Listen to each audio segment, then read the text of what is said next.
बहुत समय पहले की बात है। रश्मि नाम की एक परी परिलोक में रहती थी। उसी परिलोक के पास एक डायन नगरी थी जहाँ बहुत सारी भयानक डायन रहा करती थी।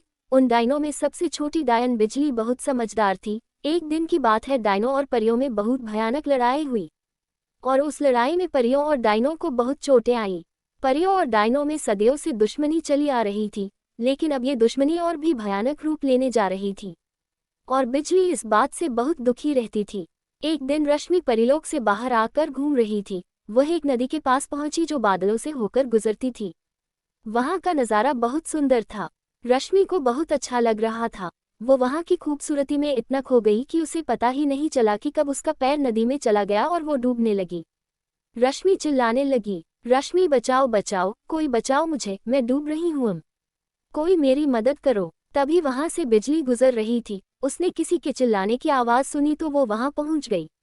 उसने जैसे ही वहां परी को देखा तो उसने उसकी मदद करने से अपना मन बदल लिया।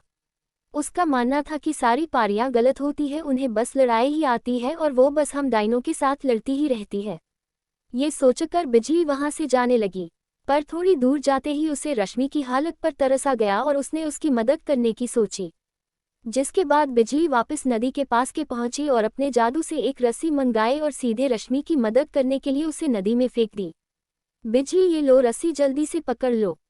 बिजली की बात सुनकर रश्मि ने जल्दी से वो रस्सी पकड़ ली और रस्सी के सहारे नदी से बाहर निकल आई।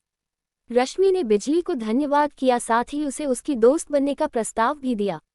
लेकिन बिजली ने रश्मि की दोस्ती ये कहकर ठुकरा दी कि परियां डायनों को बेवजह ही मारती रहती है, मैं ऐसे लोगों के साथ दोस्ती नहीं करना चाहती। जिसके बाद वो वहां से जाने लगी। जिस पर रश्मि ने उसे रोकते हुए कहा, रश्मि तुम जाना चाहती हो तो चली जाओ, लेकिन मैं रोज इसी समय तुम्हारा और तुम्हारी दोस्ती का यहाँ इंतजार करूंगी, तुम्हें यकीन हो जाए तो आ जाना। रश्मि की बात सुनकर बिजली वहां से चली गई। जब बिजली वहां से जा रही थी तो बिजली को रश्मि की बातों में सच्चाई लग रही थी। अब उस दिन के बाद रश्मि रोज उस नदी पर आती और बिजली का इंतजार करती, लेकिन बिजली कभी भी वहां नहीं आती थी। रश्मि को रोज नदी के पास जाता देख उसकी मां ने उसे वहां जाने का कारण पूछा, जिस पर रश्मि ने ये कहा कि वो किसी का वहां इंतजार करती है और वो किसका इंतजार करती है ये बात वो उन्हें अभी नहीं बता सकती। जिस पर उसकी मां ने रश्मि से और कुछ नहीं पूछा। जिसके बाद रश्मि वहां से चली गई और सीधा उसी नदी के पास पहुंची जहां वो रोज बिजली का इंतजार करती थी। रश्मि अपने आप से कहने लगी, रश्मि काश बिजली मेरी दोस्ती को समझ पाती। तभी वहां अचानक बिजली आ गई और उसने रश्मि की दोस्ती को स्वीकार कर लिया, जिस पर रश्मि बहुत ही खुश हुई। जिसके बाद दोनों ने परिलोक और डायक नगरी की दुश्मनी बात करनी शुरू कर दी। दोनों डायन नगरी और परिलोक में दोस्ती करवाने के बारे में सोचने लगी। दोनों ने इन दो लोकों में दोस्ती करवाने की सोची और वहां से एक दूसरे को बाय बोलकर चली गईं। ऐसे ही कुछ दिन तक चलता रहा। रश्मि और बिजली छिप छिप कर मिलती रही, लेकिन अचानक परिलोक और डायन नगरी के बीच दोबारा लड़ाई छिड़ गई। परियां और डायन एक दूसरे के खून की प्यासी बन गईं। उन दोनों का मिलना मुश्किल हो गया, लेकिन फिर भी वो सबसे आंख बचाकर मिलने में कामयाब रहीं। दोनों परिलोक और डायक नगरी की दुश्मनी खत्म करवाने के लिए सोचने लगी कि तभी अचानक रश्मि को एक योजना सूझी और उसने बिजली को सारी बात बताई। फिर दोनों वहां से चली गई और अपने अपने साथियों के आगे खड़ी होकर बोली। दोनों ने अलग अलग जाकर अपने अपने लोगों को समझना शुरू किया और उन्हें बताया कि परी और डायनों में भी दोस्ती हो सकती है। जिस पर एक डायन ने बिजली से बोला, डायन बिजली, ये क्या बकवास कर रही हो, हमारी दुश्मनी उनसे सदियों से है और अब तुम उनका साथ दे रही हो। बिजली, ये जरूरी तो नहीं कि जो गलती हम सदियों से कर रहे हैं वो अब भी जारी रखें। अब समय आ गया है कि हम ये दुश्मनी यही खत्म कर दें।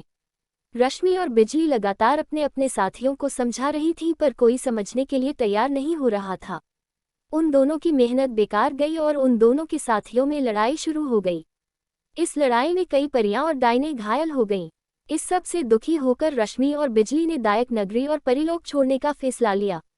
इस तरह दोनों ने अपना अपना राज्य छोड़ दिया और एक नया राज्य बसा लिया, और ये राज्य उन्होंने वहीं बसाया जहां पर वो पहली बार मिली थी, बादलों के बीच से निकलती हुई नदी और चारों तरफ सुंदर से पेड़ पौधे।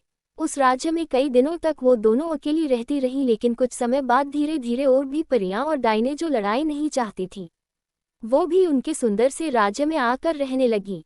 और इस तरह से परिलोक और डायन नगरी में मात्र कुछ ही परियां और डायन रह गई और उन्हें अपनी गलती का एहसास हुआ।